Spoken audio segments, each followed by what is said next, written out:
You've fallen into a state of mind known as stimulus dimension. I'm a resident of the realm and your host, DENNELL Young. This entity delves into the source of environmental ills we are faced within the Black community and the world abroad, while bearing the vendetta of restoring the integrity of hip-hop culture and quality of radio listening as a whole. Come, watch, and listen as we are both enlightened with a true learning experience.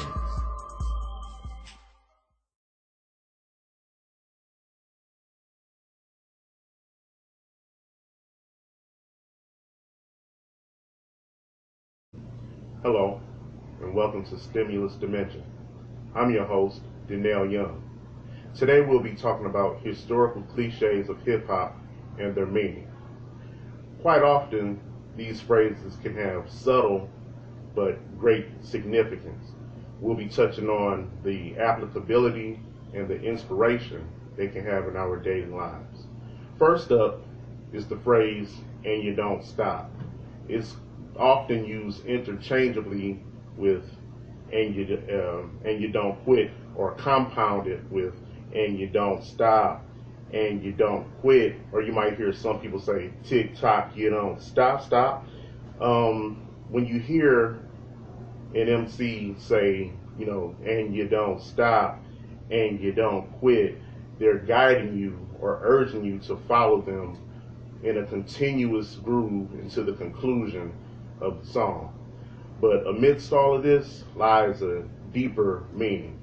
"And you don't stop" is known to mean never give up or hold steadfast to one's goals and aspirations despite adversities, naysayers, obstacles. Never falter in your conquests. That's what "and you don't stop" means. So next time you hear a song that says that, you definitely can keep that in mind and be inspired. So one of the songs that's pretty much a milestone in hip-hop is a song by Dougie Fresh and Slick Rick, "Lottie Dottie."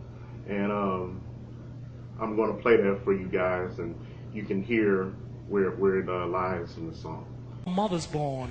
I said, "Cheer up." I gave her a kiss. I said, "You can't have me. I'm too young for you, miss." She says, "No, you're not." Then she starts crying. I says, "I'm 19. She said, "Stop lying." I says, "I am. Go ask my mother. And with your wrinkled pussy, I can't be your lover." To the tick-tock, you don't stop. To the tick-tick, and you don't quit. Hit it. Well, next up is a phrase that I feel everybody, even if you're not familiar or a listener or a fan of this particular genre, I'm sure you've heard it in many a conversation. I'm leading to the phrase "keep it real." I'm sure everybody's heard that. But a gross misinterpretation of this saying is that it signifies to continuously engage in dysfunctional behaviors or beliefs despite reaching a certain stature, whether it's professional, spiritual, economical, whatever. And that's so far from the truth. Keep it real, by definition, simply means to stay true to oneself. Never cater to another's ulterior motives, personal agenda, or insecurities. That's what "keep it real" means. And that leads me to a song by an artist out of New Jersey, I believe. This song dropped like around 95. He was a protege of Redman, I believe. His name is Jamal. He was part of the group Illegal. The song "Keep It Real." You can check it out. The next phrase I want to talk about is the phrase "ain't no future in your front." This phrase was, I'm not going to say coined, but popularized by the late great MC Breed out of Flint, Michigan. Ain't no future in your frontin', by definition, means don't perpetrate. When you're perpetrating on putting on phony airs, falsehoods, living a lie, eventually it will catch up to you, and you will have to stand before Lady Karma and plead your case. So there it is, MC Breed, ain't no future in your front. Out from rolling. If I was a fiend, then my gold would be stolen. Put my name Breed on everything I own. And when I get my Jeep, I'm putting Breed on the chrome. Shine it up good, kicking through my neighborhood. Motorola phone, fat rims, and a Kenwood. Put the kid around it, and then I'll have it drop. Just because the riding people think I'm selling rocks, but they don't feature your front. There ain't no feature in your front. Yo, Flash, we ain't trusting.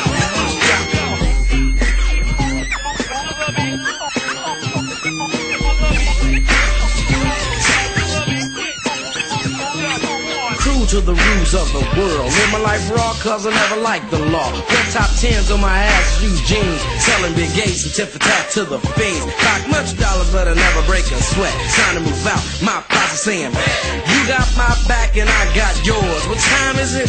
Tear down the door.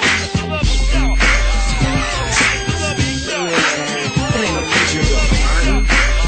Never was, there ain't no future in your front.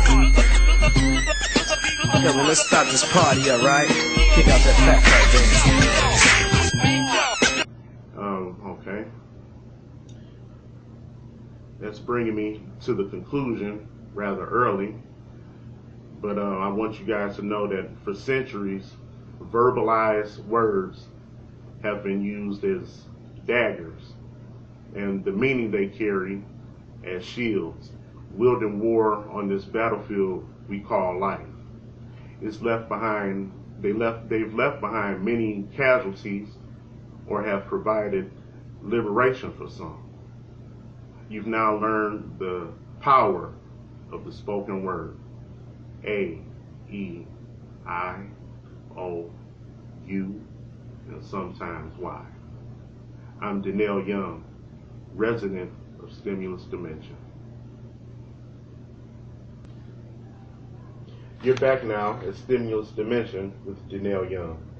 I was asked some questions that somebody had some curiosity, and maybe a lot of you out there do too. So I'm going to answer these questions so you can better understand, hip hop culture for those that are not entrenched in the hip hop world.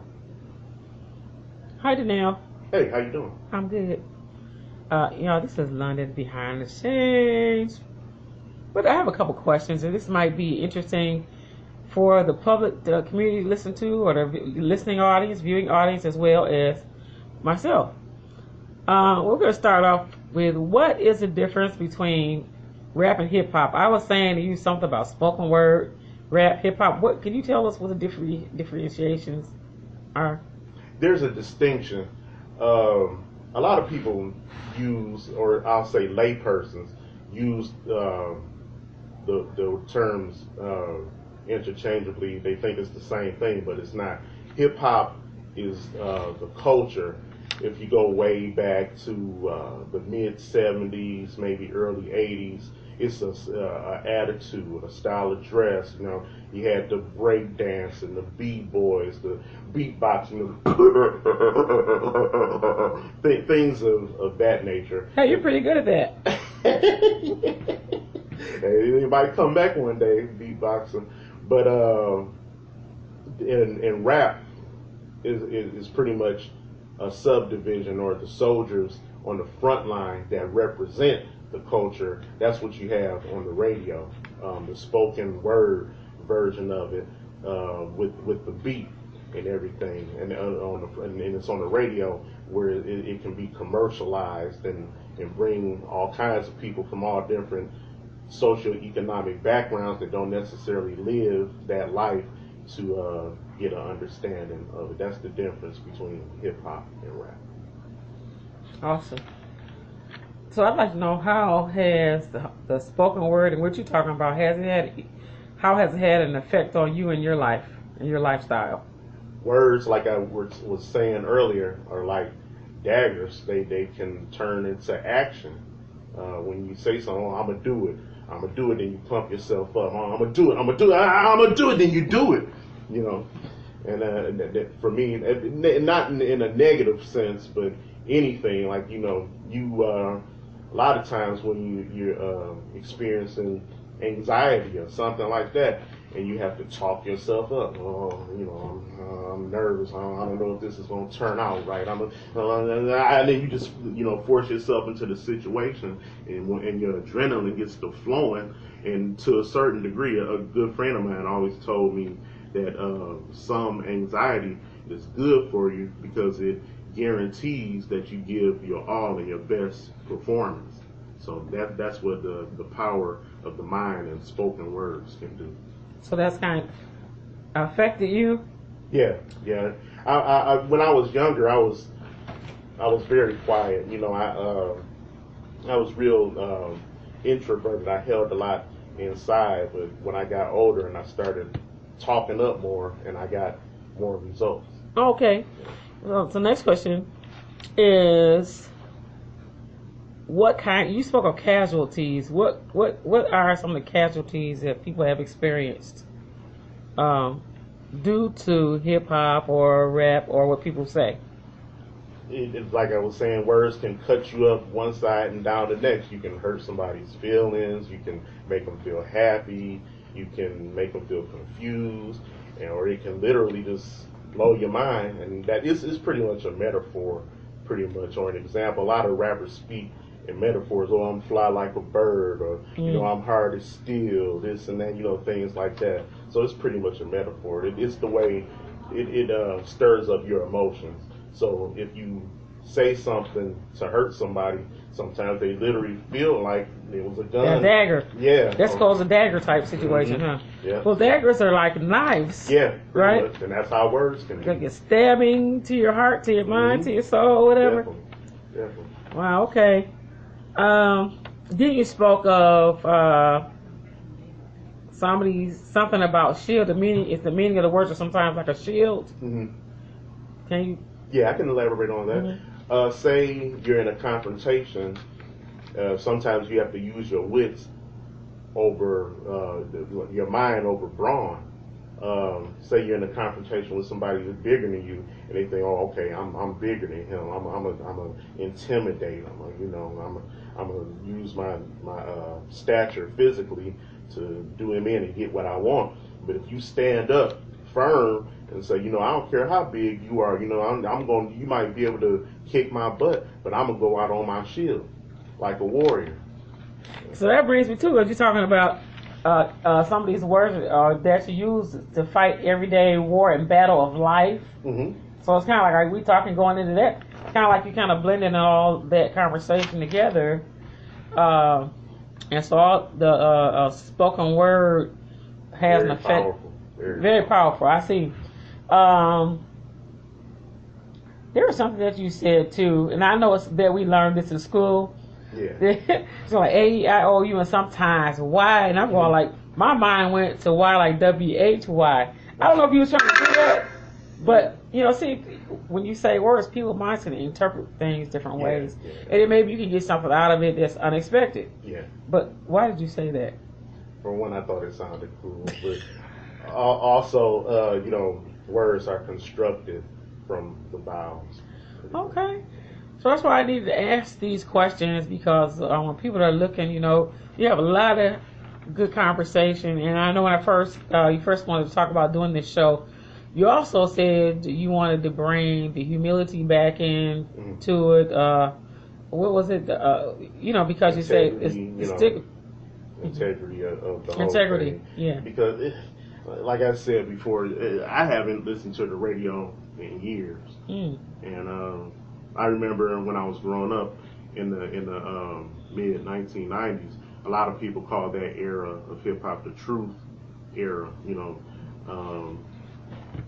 It was a cardinal sin to fight another style or just not come correct in the rap game. Now people do it with no shame, and it's just the quality is. You're saying it's derogatory words and. Well, it was always those are attention getters. Now you call that hard? That's hardcore, right? When people get like really dirty and low down with it, it's more of a hardcore. It depends. It depends. You know, some people are just like 2 Live, who was real raunchy, but they weren't considered, you know, so-called. So there's levels of, you know, that you can be so hardcore. You need to do this underground at night where only those people with those kind of ears can listen to you, because the regular public don't need to hear it. So that's. Well, I would disagree with you there, because sometimes that's the whole point.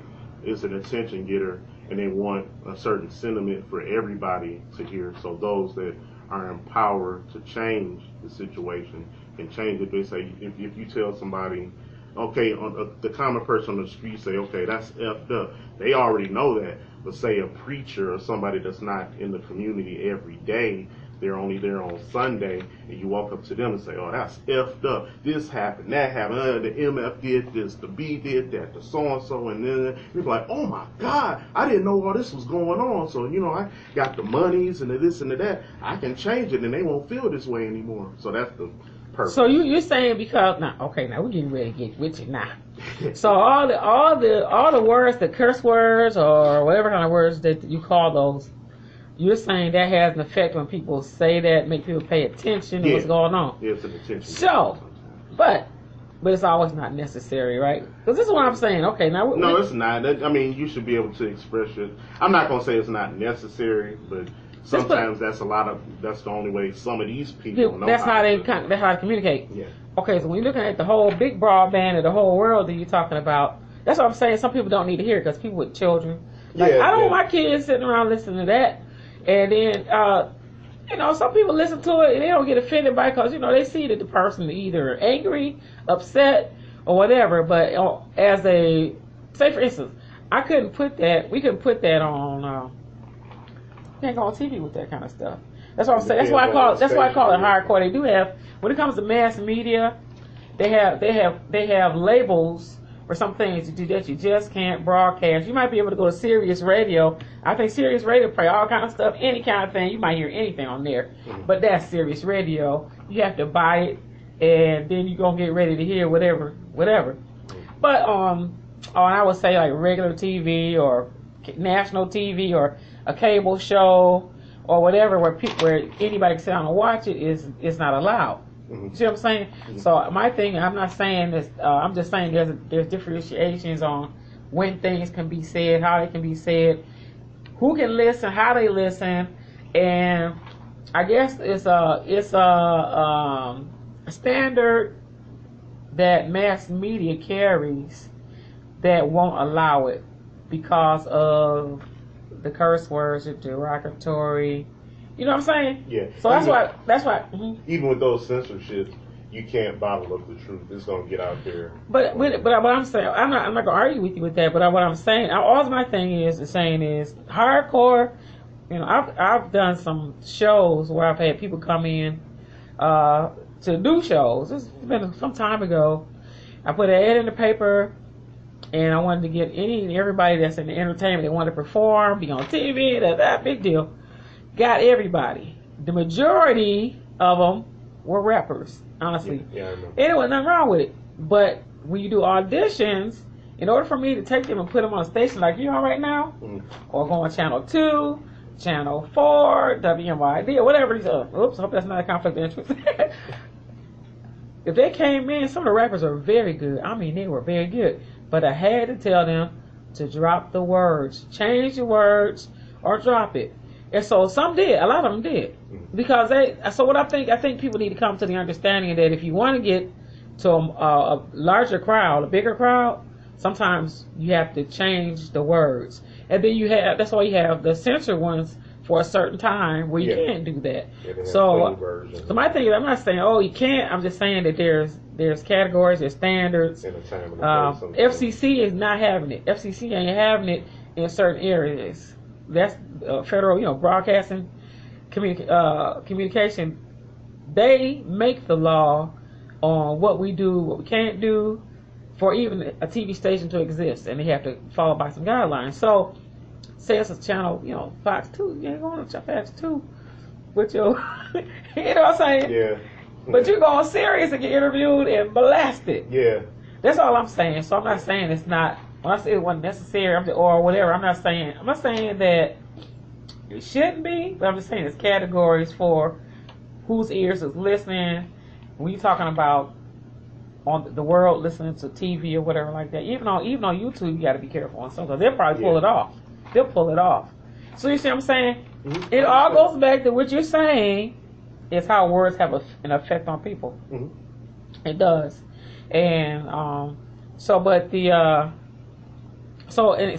when the people came, I think there were maybe one or two that didn't change the words because they had too many curse words to edit it.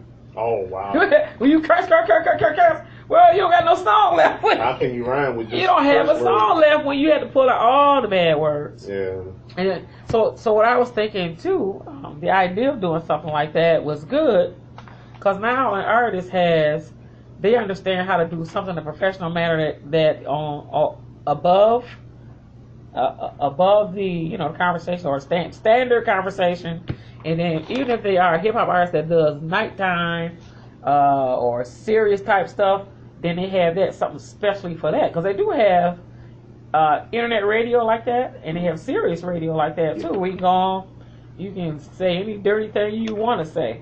You help them grow too, and challenge them to have an objective. Well, that's what you brought in. So because if you want to, now I tell you anything, any of these guys and women that have a lot of conversation like that.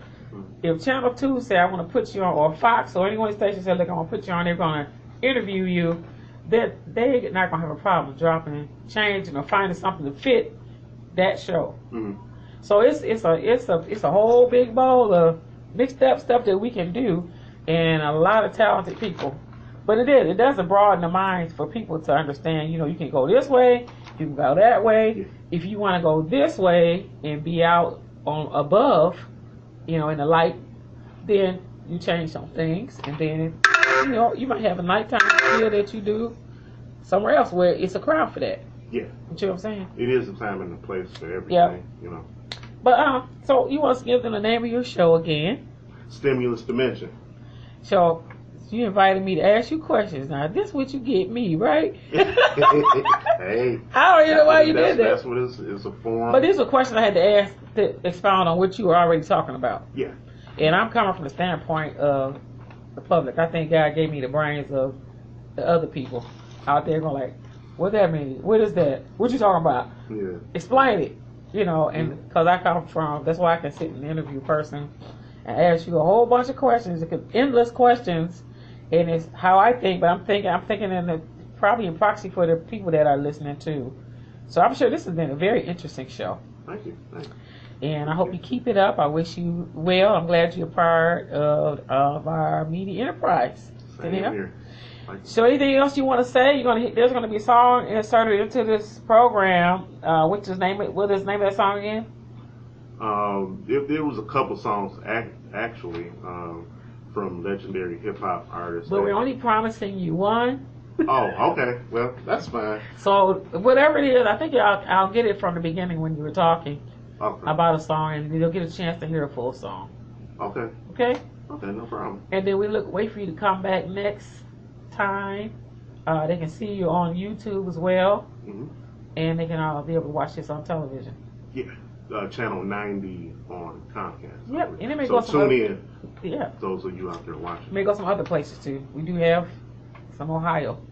Oh, really? Oh, that's you didn't tell me that. Well, yeah, that's if I decide I want to drop them off over there. Okay. That'll be an extra something, okay? All right. Dennell, you want to say goodbye? Yeah, thanks for tuning in to Stimulus Dimension. I'm your host, Dennell Young. Have a good one. One love.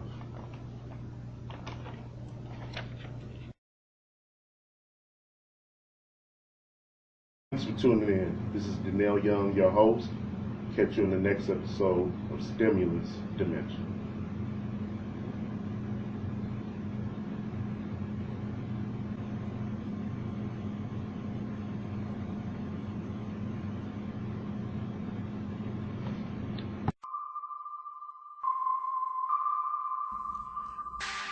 you've fallen into a state of mind known as stimulus dimension. I'm a resident of the realm and your host, DENNELL Young.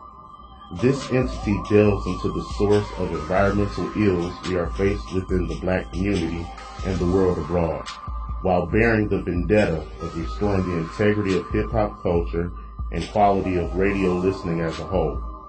Come, watch, and listen as we are both enlightened with a true learning experience.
London's Enterprise presents Christian TV Celebrities. TV and YouTube celebrities meet and event. If you'd like to be a part or be spotlighted at this event, call 248-701-0885 or 419-245-4979.